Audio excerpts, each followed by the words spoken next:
Hey guys, how are ya? Welcome back to my channel. It's me, Steven. It is a blustery day here in Las Vegas. The wind is really serious. I wouldn't be surprised if there were some weather delays because the wind is so bad. Today is March 2nd. That means I turned 56 in 19 days. I can't believe my birthday is rushing up so quickly. I just turned 55 and then all of a sudden now it's 56. I'll be 70 soon. Let's see. So today I had a bunch of little plans, nothing crazy, but a bunch of little things in the works. And then nothing happened because I had a hard time getting out of bed this morning. Not for anything bad. I felt fine. I had a beautiful night's sleep. No sleep aids. I just got in bed with 2 cats. The best sleep aids ever. Buddy kind of camped out up here on his little bed pillow thing. Eleanor lay across my my side here, and it was just, it was beautiful. We woke up. Buddy was making this little noise, meow, meow, meow, meow, non-stop, which is irritating, but it was him saying, hey, pay attention to me, touch me, rub my belly, scratch my ear, do whatever you have to do, but do it right now. And Eleanor was also kind of craving some attention. So I couldn't quite reach Buddy like this as much as I wanted to. So I kind of had to cross over this way with this arm. And then with this arm, I went down and scratched Eleanor. I'm like this for like a half hour scratch. I'll do anything with those cats. Let's see. Yeah, so I just had a hard time getting out of bed. And then we all fell asleep again. I was late for my home group, so I'll have to manage to stay sober today without my meeting. So I am planning on hitting 1 or 2 Goodwills today because I got them. I'm in the mood. I do have a little pile of things I have to list on eBay that I think should bring some money. But I figured I'm going to pop into Goodwill once in a while here. But today and maybe tomorrow, I want to film a bit of a question and answer video. I've got a great series of questions, some by Remy, and I forget where I put her little list. I gotta find it. But Remy sent me some questions, and there's a ton of questions in the comment section under some of my videos that I've kept aside for a future Q&A video, which this is going to be a part of. Let me find her questions because they're somewhere here in the car, and we'll start with the questions and the answers. All right, see you in a second. So I found the questions from Remy. So I am parked right in front of the Boulevard Mall. Not the most aspirational mall. It's fallen on some hard times, but I think it's rebounding a little bit. It's also directly across from my old apartment where I found Eleanor, Buddy, and Claire. There's also a Goodwill around the corner, so I'll be swinging by there in a minute. But my eyeglass shop is in here as well, and I might take you with me if I can find the glasses I want. The black frames, the most recent black frames that transition to sunglasses, I want that same pair in a tortoise. I think that would be more versatile with some of my outfits. I want the same pair in tortoise if they have them. So I'm going to swing in there first. But let's get to a couple questions. Remy, with her fantastic penmanship, wrote me a few questions. So let's start with, what happens if you injure yourself while you're not at work and cannot physically work? I think the thing would be the same if I were working or not. If I were working, I'd need to write more reports in terms of what happened, where it happened, you know, just in case someone else is responsible for it, or the airline's gonna want that to be able to cover their butt, you know, of course. So if I were working or not, the first thing I would do, self-care. I want to get myself to an emergency room or something right away, especially if I broke a bone. If I can get myself by driving, I would do that because I'm hard-headed. Otherwise, of course, call an ambulance. I would preferably go to a Concentra office, which is a emergency room kind of medical care facility that's connected, I think, more closely with my health insurance and my work and stuff like that. So that would be my ideal choice. Otherwise, any other care provider. Then the first person I would call is probably my SOD. The company has a selection of supervisors that are working 24 hours a day by phone. I would call them first and let them know what's going on, because they would be able to direct me towards the next right step, because I've never had this happen before. I would be working blind. So either I or they, preferably, would call scheduling to let them know that I won't be able to work the next few trips or something to kind of put me on hold, you know. And then I would try and find out maybe how to start my short-term disability if I were going to be out of work for an extended period of time. I've never used it before, so I don't know for sure, but I would want to get the short-term disability started. Short-term disability is included in my health insurance package. I do pay $1 or $2 more a month, literally not more than $3 a month, to extend that into long-term disability in the event that I need it, because who knows? It just seems safer to sign up for it than not. And for a few bucks a month, fine. And I think that would pay a percentage of my income, my average income. I don't think it would cover my complete income and stuff like that, but it would be something. So I don't really know much more than that. So that's my answer. She also asked, she had a series of questions here. We're going to answer one more while we're in the car. Do you have any tips for someone that wants to save money to become a homeowner?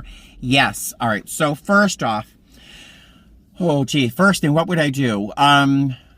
Try to consolidate your debt. Pay off any credit cards that you can, preferably the highest interest rate cards that you have. Be aware of any school debt or mortgages or child support or any of those big ticket debts that you might have.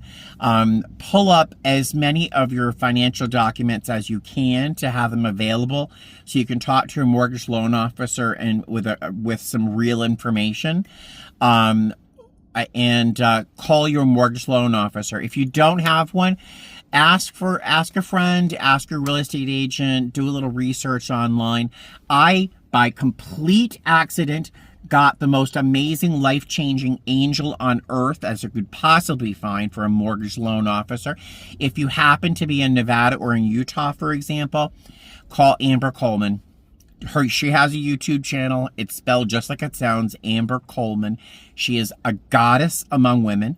So I called Amber, I found her by accident. I called her up and said, hey, hi, Amber. I don't have great hopes because I did not have any hopes about buying a home, but rent is so expensive. I'd like to look into it. What information do you need from me to get this process started? She's amazing. I'm sure most people in that line of work are. You can't be a total jerk and do that work, because I don't know. I'm getting all excited just thinking about Amber and how she changed my life. So she took my social. She took a few bits of information to determine what my credit score looked like and sort of what she wanted to know more about my debt income ratio, how much money I earn versus how much money I owe. And because I really was living cheap, it was during COVID, I paid off all my credit card bills. I have no student loans or other medical debt or blah, blah, blah.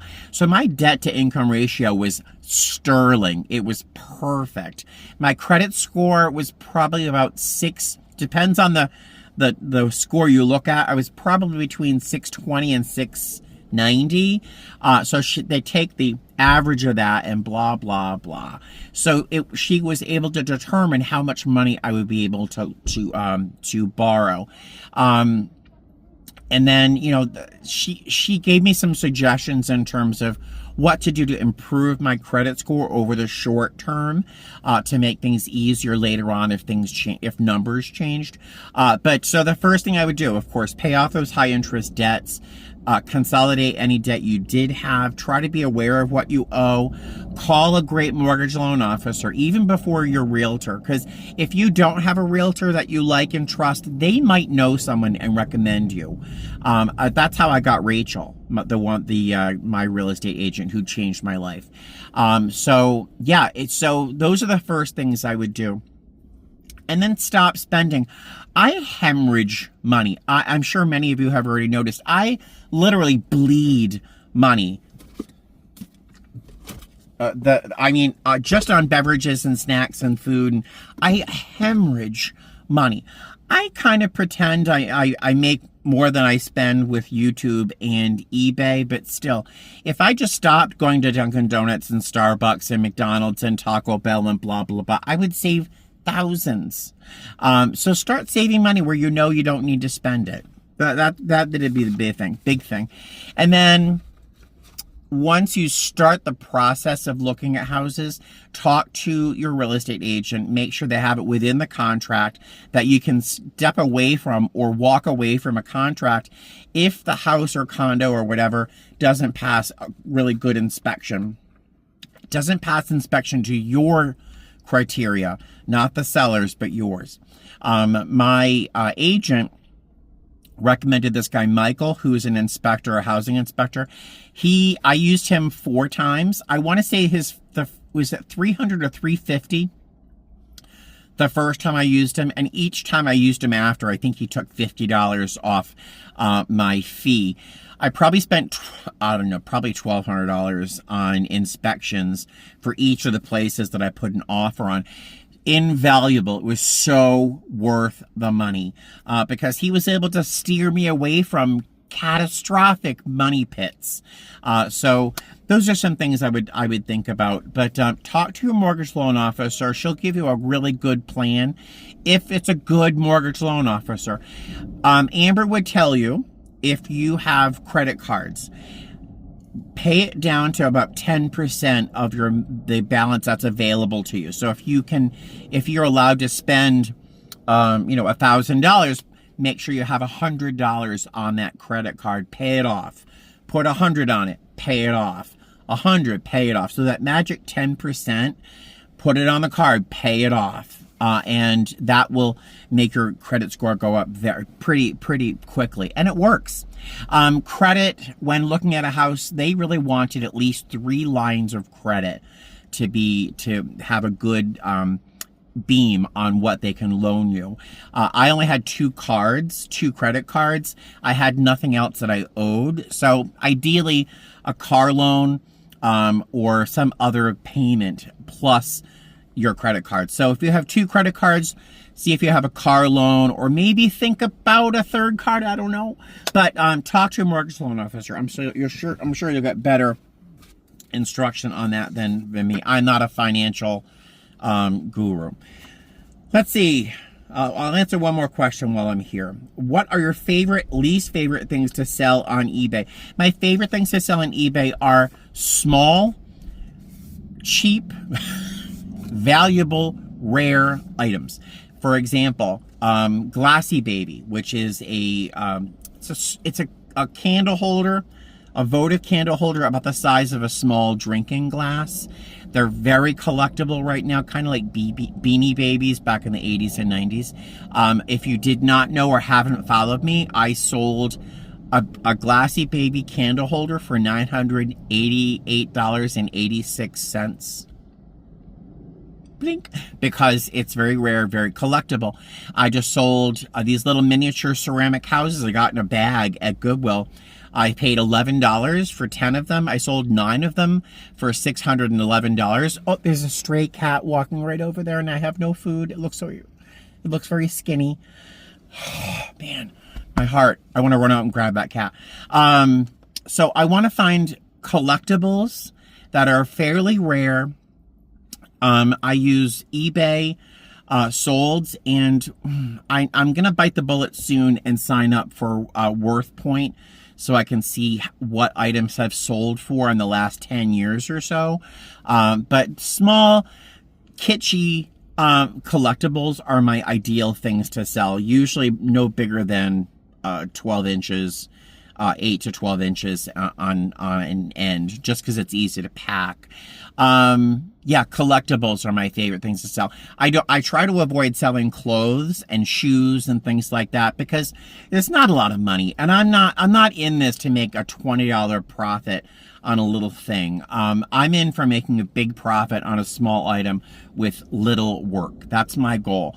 I do have tons and tons and tons of stuff in the house that I would list and make a $5, $10, $20 profit on because I was making really bad choices when I was buying a lot of things. These days, looking at what I have to sell, I would have left most of it on the shelf, honestly, because I've developed an eye for higher end items. Lots and lots of YouTubers make lots and lots of money off little gatsy little things. I don't have that time or that will to sell them. So I try to sell things that will bring a lot of money to me. I avoid clothing, shoes. What else do I avoid? Lately, I've been avoiding plates, like full-size dinner plates and things, because they're just heavy. They're likely to break. I did find a couple things lately that I think are worth trying to sell, but ta-da! And one of her last questions here. I'll answer one more. What was your most memorable eBay sale? I've got two. One of them is that, let's walk inside because I'm roasting in the car. One of them is that candle holder sale, that glassy baby candle holder. That candle holder cost me about $1.30 to buy. And they sold it for almost $1,000. So that's my most memorable. The other one would be, can you hear the wind? The other one would be a wine carafe by a company called Christoffel that I found. I paid $10 for it and I sold it for $500 on eBay. Those would be my two most memorable sales. The third most memorable sale on eBay would be the first sale that I made after moving here to Vegas. It was a pair of Jonathan Adler salt and pepper shakers that I loved. I wish I had never sold them. Someone paid good money for them. I sent them off in the mail. They never arrived, and I had to credit the buyer with what they gave me, what they paid for me. That was my third most memorable. And that's it for then. Let's walk into the mall. Oh! I just walked into a door. Oh, it's kind of quiet. This used to be the highest end, the place to shop back in the 60s and 70s, maybe even the 80s. Yeah, you can see it's not the most poppin' mall in some of the shops. Yeah, it's just not the highest end. But yeah, my eyeglass store is down there. We'll check that out. And they're closed. All right, fine. I'll go to Goodwill. Some examples of things that I years ago would have picked up very excitedly. Oh, look, this is so pretty. It's old. Let me buy it. It's only $6. It's a total waste of money. No one's going to buy this. It's red cut to clear. There's a couple little chips around the rim. It's just not worth buying. More things I would normally pick up. These little, I think it might be Costa Butter or it might be fake Costa Butter. It's a little snowball candle holder, photo candle holder. I probably have 6 of these in my garage. There was a time when people bought them. I think that time is past. They're cheap. They're only $3, but I have a bunch of these, and I'm really not willing to freeze this to get the candle out. I'm just not that inspired. Oh, okay. Yeah, those are very nice. Those are beautiful. They give me a little Bottega vibe. I love those. The pair of white pants in the summertime. Oh yeah. On the same shoe in black, also hardly ever worn. But I really don't like the brown leather sole. It's a leather sole. It's very nicely made. I don't like a brown leather sole with the black shoe. I'd much rather have that in black. So I'm going to leave the black ones and buy the brown ones. On eBay, these are listed for like $100. On the official Donald Pliner website, these are closer to $300. So yeah, for $25 off, I'll take them. They're going to be very, very useful, especially this summer. They're beautiful. What does it say about me that I love this shoe? It's really almost unworn. It's Italian leather. I don't recognize Angelo Cellini, but what is it about this shoe that I love so much? And you can see, I love the look. Crazy.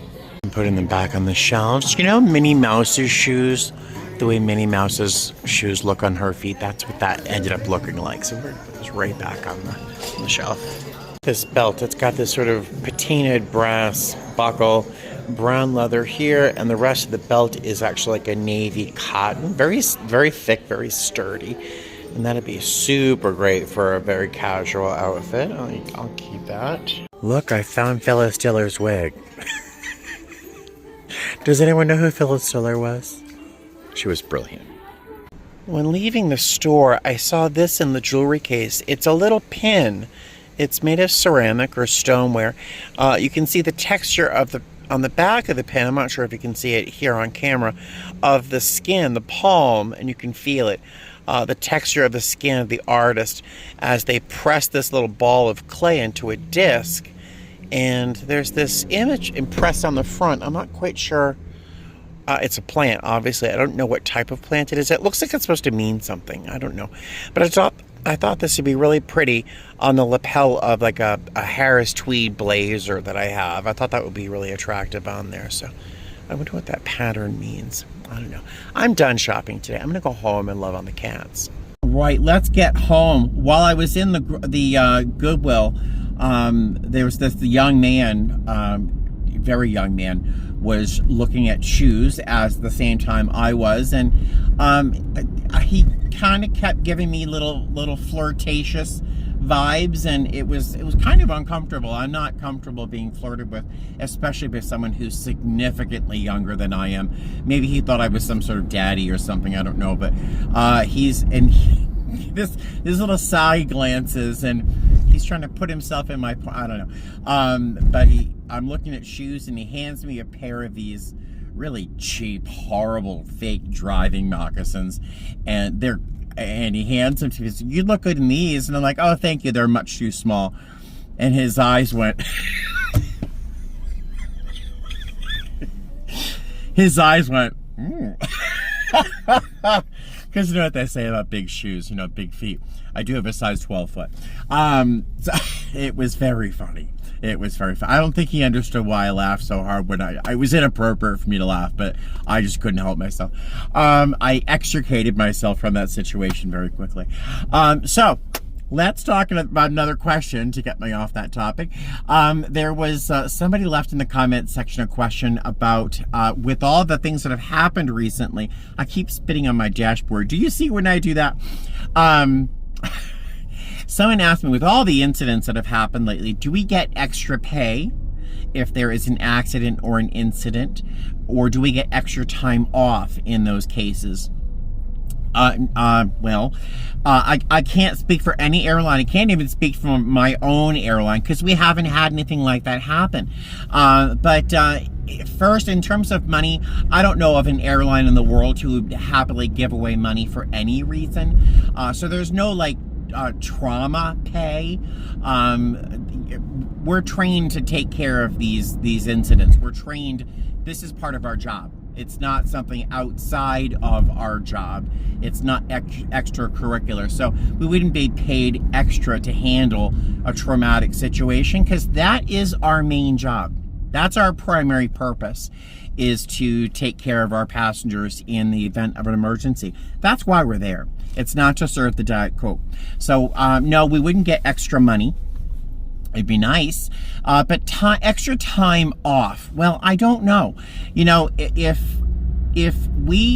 there was an accident like that we've seen on the news, and we had to recover from that, I would have to judge for myself my psychological state. If I were not physically damaged or injured, but psychologically hanging upside down from my seatbelt or my harness might make it difficult to go to work the next day. You know what I mean?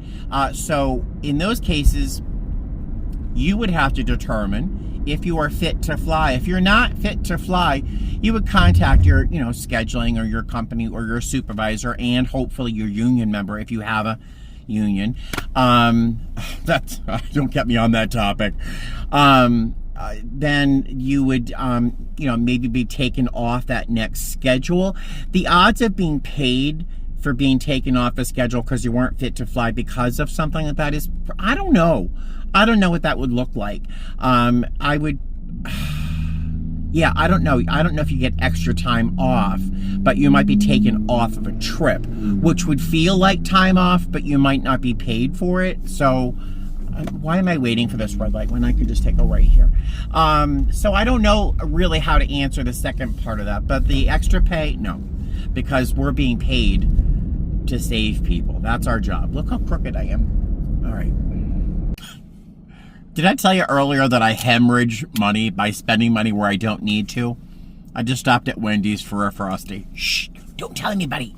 So, a question from my comment section that I've been reserving for a future Q&A, which I thought was kind of fun. The question is, who got me into video games and why? I think. Something like that. So, I had never played a video game outside of The Sims, and I really don't count The Sims as a video game. I had never played a more complex game because I always thought they'd be so much more difficult to manage inventories, and all the games I had seen seemed so complicated and overwhelming. I didn't have any confidence that I would actually be able to play the games, and in my life, if I couldn't do something fairly successfully, I didn't do it. I said no to a lot of things in my life because I thought, oh, I can't do it. So I would say no. On my second cruise, when I went by myself on my second cruise on Celebrity, my dedication to myself is I was not going to say no to anything, especially if it made me nervous. And in that, I met the most amazing people in my life, and I did things I never thought I would do. I got in a swimming pool. I don't like getting water in my eyes. I don't like being splashed in the face. And I really don't like being splashed in the face. If you are in the pool with me and you splash me, even inadvertently, I'll get mad. I don't like it. And when one of the crew members asked, hey, do you want to play water volleyball in the pool against the crew with other members of the passengers? And my immediate response was, no. I can't swim very well. But I was like, wait, yes, I'll do it. And I jumped in, and I got to play, and in front of Greg Louganis, we were both wearing the same little red Speedo. It was so embarrassing, because I did not look like Greg Louganis. But, I mean, I had an amazing time. So, this has nothing to do with video games. I'm so sorry. But I never played video games because I was afraid I wasn't going to be able to play well. I didn't want to die over and over again. But on my honeymoon, yeah, that comes up once in a while, doesn't it? On my honeymoon, we were in Provincetown, Massachusetts, on the tip top of Cape Cod, and my ex-husband loved thrifting. I didn't know what thrifting was until a few years ago, but he loved to go thrifting. So we're in this thrift shop, and I found, sealed in its plastic, of a box with the name Oblivion, Elder Scrolls 3, Elder Scrolls 3, for $9.99. And the game back then probably retailed for $45 to $55, maybe $60. But it was Elder Scrolls 4 Oblivion. It was probably one of the most successful Bethesda games in history at that point. It was an amazing video game. So I bought it on a whim. I thought, for $10, I'll play it, and if I suck at it, if it's not fun, if I feel stupid, I'll just throw it away. It's $10.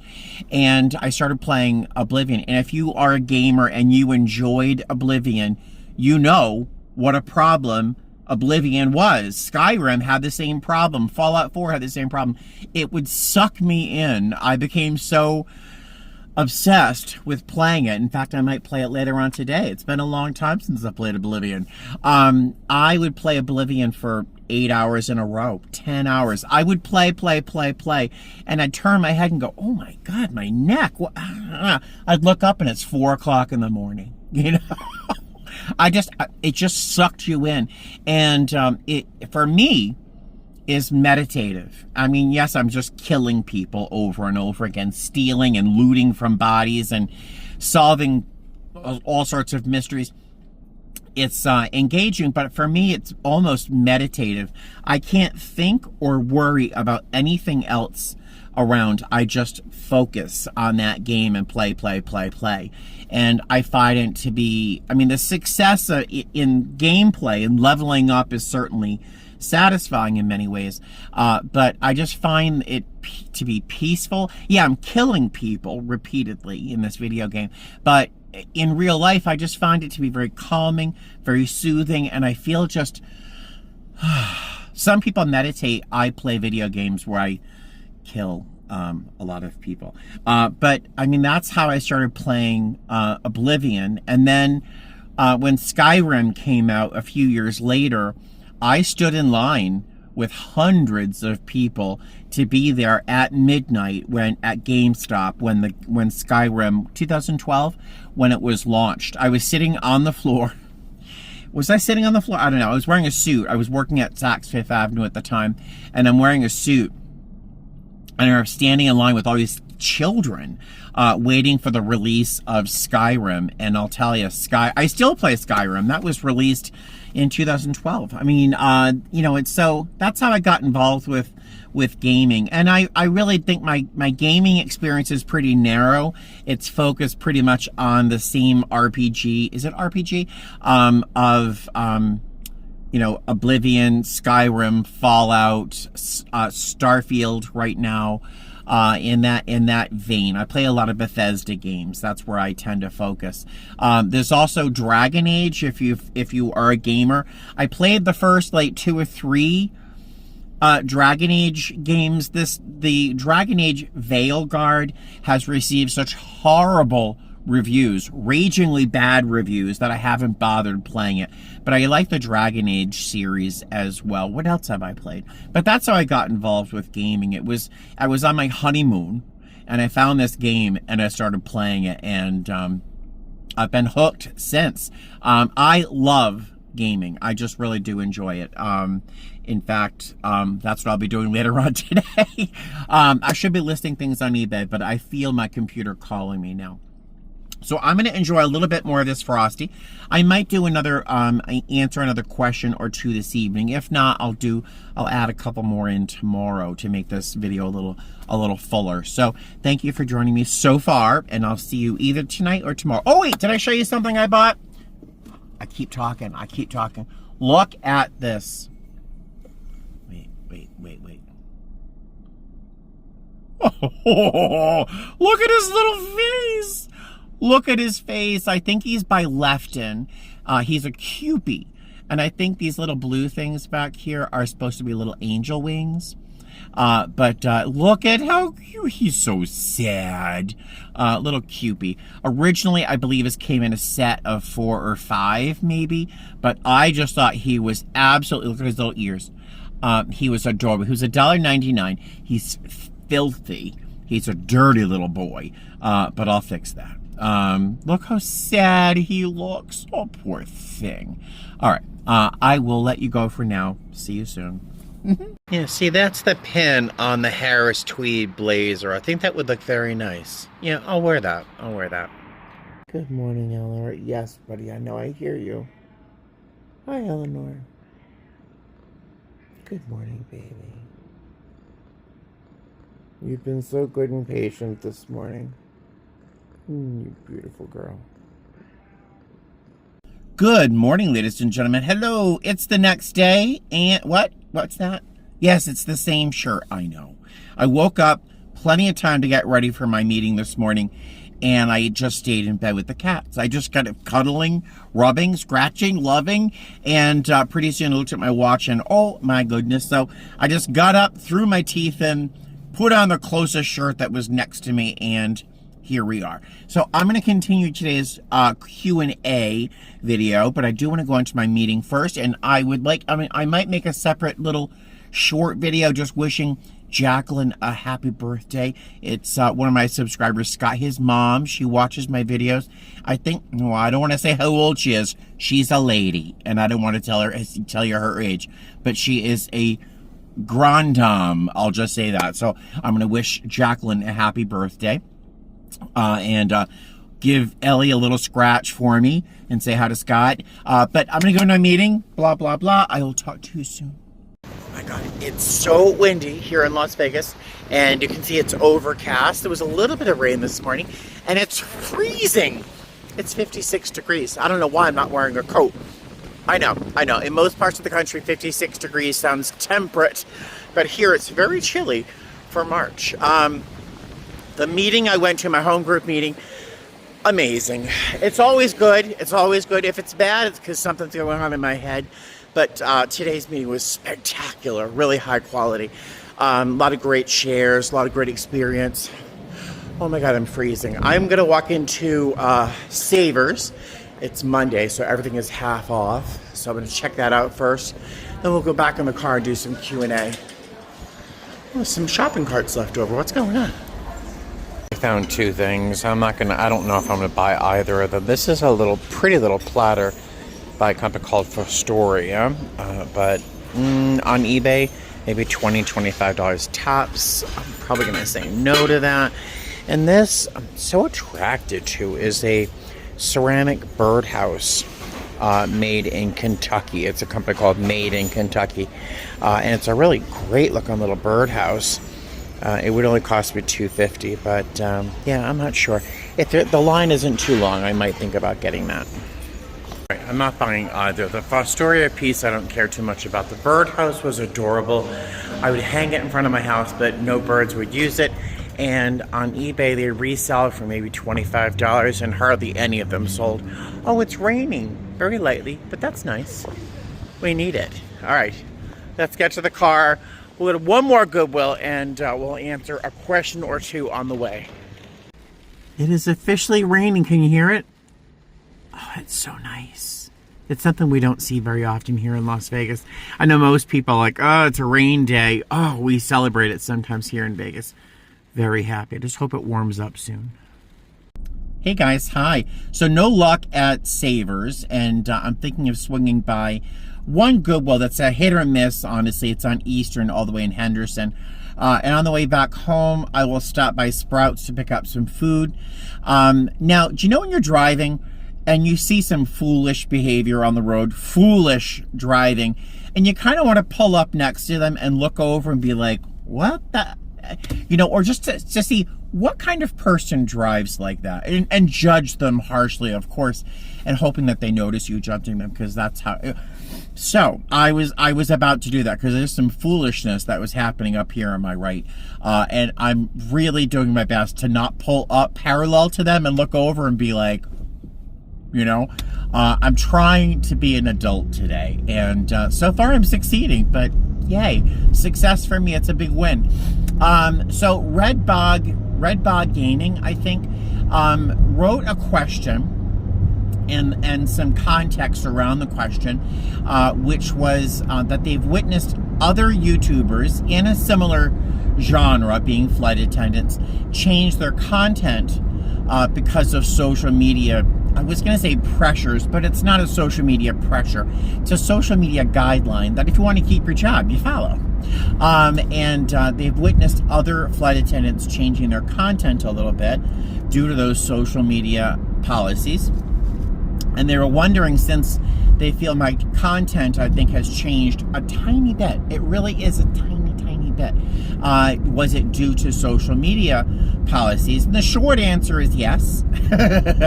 Yes, because I love my job and I really want to keep it.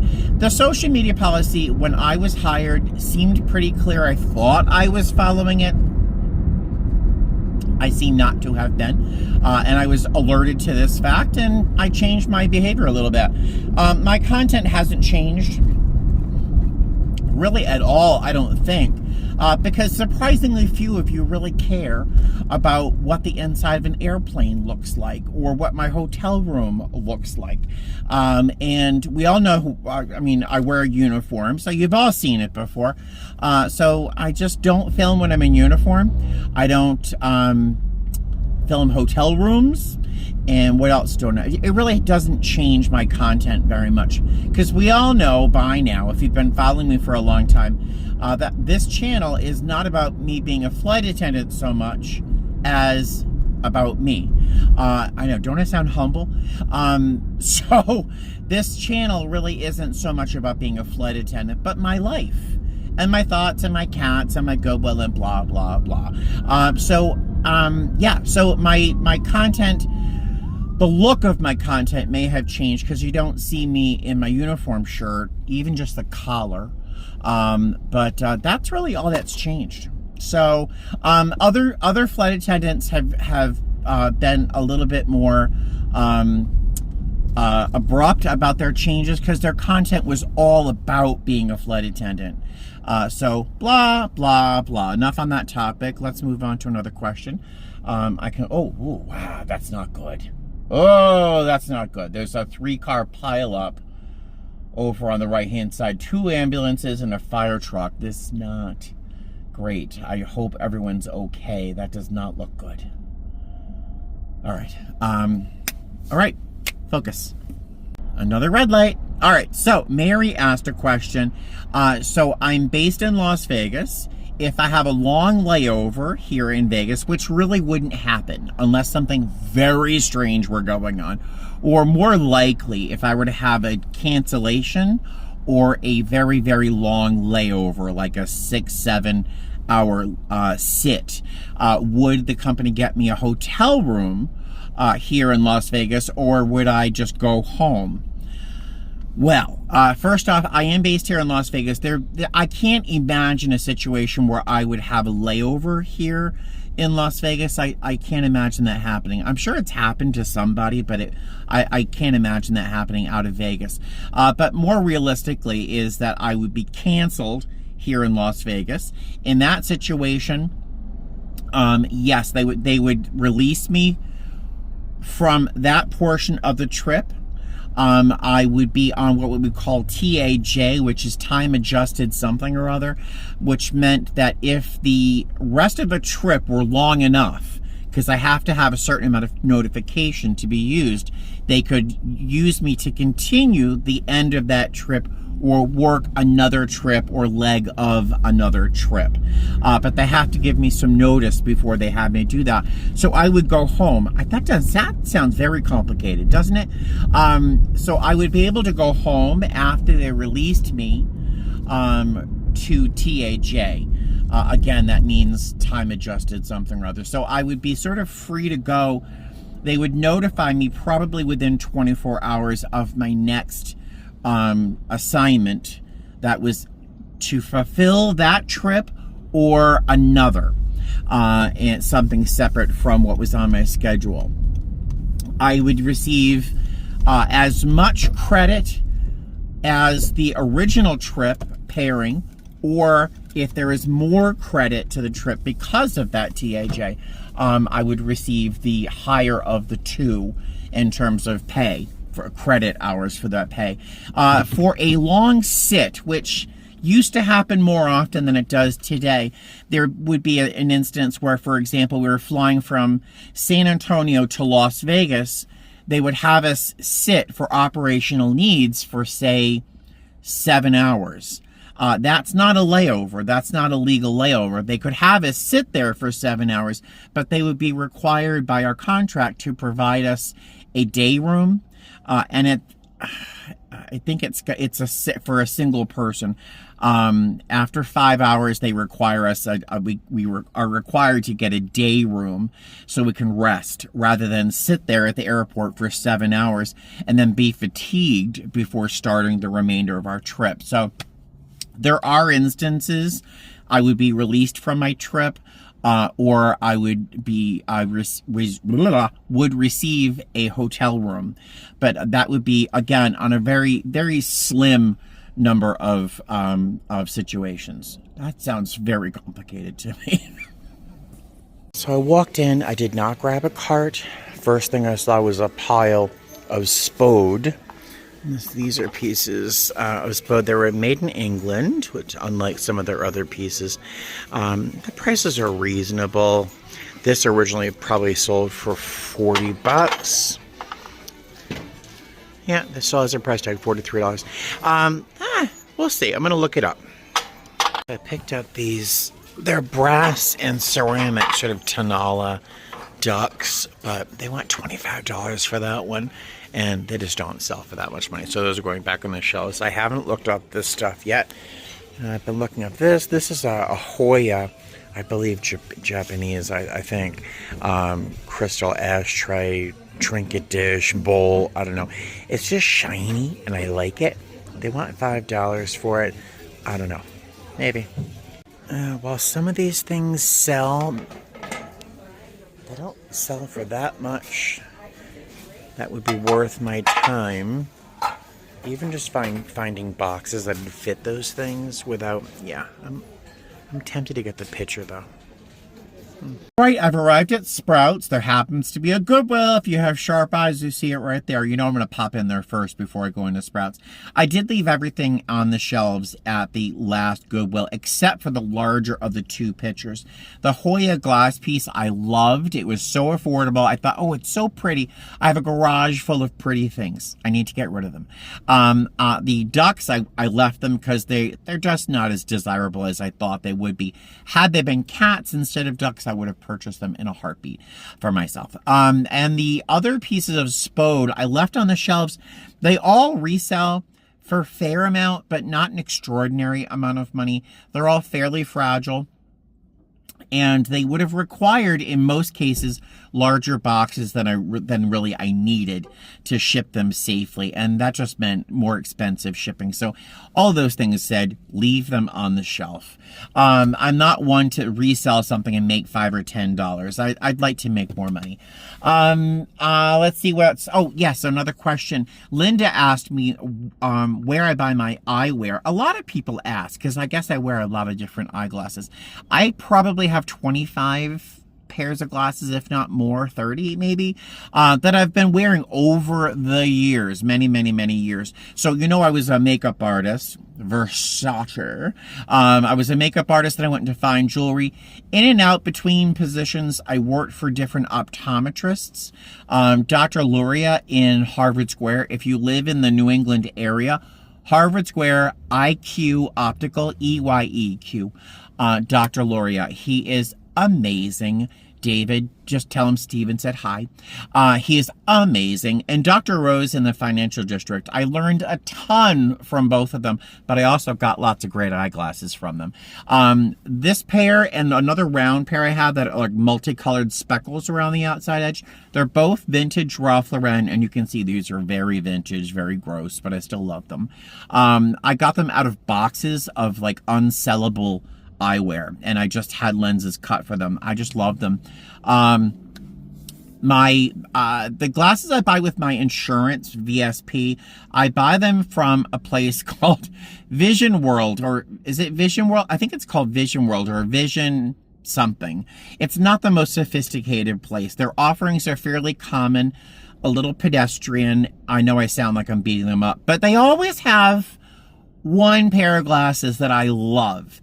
And I like the eye doctor there. The staff at the store are pleasant. They know what they're doing. And they can take a seg height, and I don't have to worry about it. They're really good at their job. So I go there, Vision something. And I might go there today I might do that today if I don't buy anything frozen from Sprouts. What else? And my other go-to is a website, one of these Chinese online places called Zlool. The worst name, Zeelool. They've got hideous glasses. They've got some of the ugliest things you've ever seen in your life. But periodically, you'll find something spectacular. And a complete pair of single vision lenses for like $30, if not less. And so I'm in love with that website. I try to stay away from it because, I mean, how many pairs of glasses do I really need? But then the same line of thought, how many pairs of shoes do I need? I must have 60 pairs. Let me stop thinking about that. Let's go into Sprouts, and I will see you in a minute. Look at this hammock kind of thing.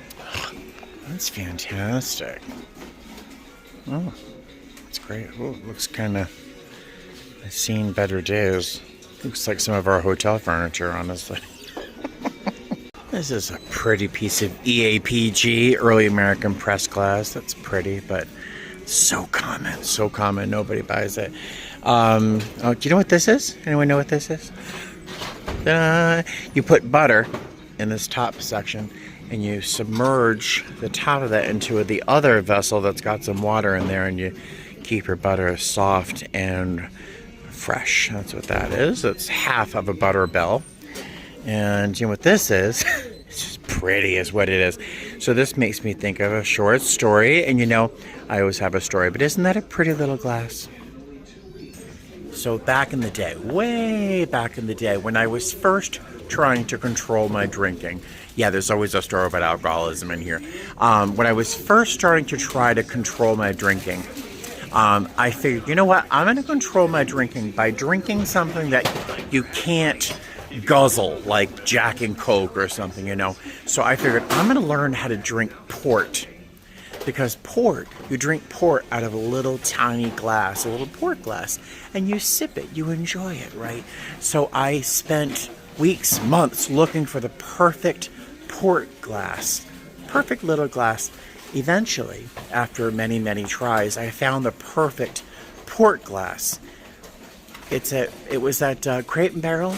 It was a balloon goblet, something the size of my head, that would hold the entire bottle of port, and I would literally put an entire bottle of port into a balloon goblet from Crate and Barrel and drink the whole thing. It's a surprise I'm not diabetic, because that stuff's so sweet. Yeah, I would drink a whole bottle of port. If you know port, isn't that vile? Isn't that disgusting? I did it all the time. Yeah, so every time I see something, a little port glass, I think back to those days where I was swallowing bottles of port. Crazy. I'm an alcoholic. Yes, I am in my winter coat. I had it in the car, and it's better with it than without. It's 54 degrees. I know. It's 54 degrees. It's chilly here in Las Vegas, and it's breezy and blah, blah, blah. So, Daniel, a longtime viewer, subscriber, friend, always has the best questions. So he asked me a couple questions. First, was I nervous the first time I flew lead? Yes, I was terrified. It was my third flight. I was sitting ready. Crew scheduling called and said, "Hey, are these two people with you?" I said, "Yes." They said, "Run to gate whatever." We flew to Detroit, I think. I was flying lead because I was the most senior by one number. And in a situation where all flight attendants are probationary, whoever has seniority, class seniority, would be lead. There are no exceptions. So I had to fly lead. This is back when I didn't know I loved it. I was very nervous. I made lots of little teeny tiny little mistakes in terms of my announcements and timing. I may have had the lights on at the wrong time. I don't know, but I did it. Part of it, and in the end, it was exciting. It still is exciting. He asked, as a follow-up, Daniel asked, "Are we required to know how to fly lead?" This is a great red. Isn't that great? Squirrel.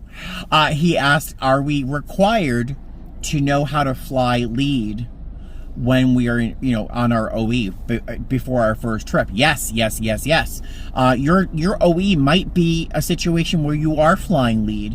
One of my classmates had to fly to like Costa Rica or something as her OE, and she was lead. She was on a 319. So not only an OE, but her first time flying lead and first time flying internationally. So poor thing. But yes, we have to know how to fly lead before we leave training. It's just part of our job. The silver lining, the good thing is, training seems to focus heavily on the point of view from lead. If you know your job as a lead, you really know everyone's position. So your first day on the job, you have to be able to work any position on the aircraft. And when you are junior, trust me, once you're off probation, those senior flight attendants are going to throw you to the wolves and frequently have you fly lead. These days, that's not always the case. For some reason, senior people like to fly lead. I do. But it wasn't always the case. And also, he had another follow-up question to that, and I forget what it was. Let me think. Hold on. Yes, I remember. It just popped into my head. And then it went away. Hold on. Yes. I just remembered. So he asks, do we get better with time at being a flight attendant? The longer you do it, does that mean you're better at your job? Now, the answer is yes and no. you would naturally assume, yes, that the more you do your job, the longer you do your job, the better you are at it. You learn how to work smarter, not harder. I know now, without thinking, how I would encourage a passenger to put their bag under the seat in front of them when they would normally roll their eyes and struggle and say, no, I don't want to do that. I know, having had experience, how to handle little teeny things that could potentially escalate or whatever. So yes, I am better at my job, and I have more fun at my job than I ever did, because I know how to do my job. But the flip side of that is actually quite dangerous. Is the more you do your job, the longer you do your job, unless you are completely vigilant at all times, you can become complacent and make a mistake that could cost someone their integrity, of their body, or their life.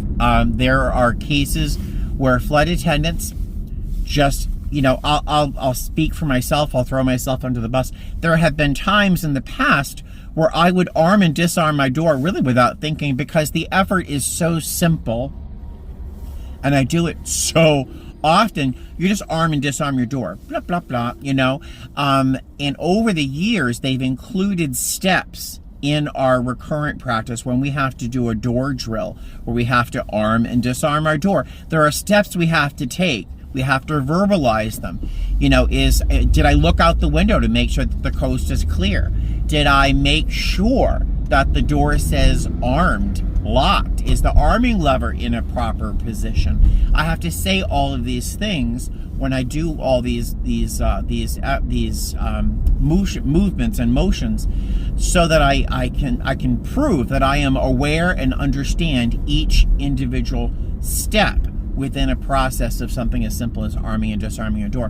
Why do they make us go through such efforts for such a simple thing? Because people become complacent.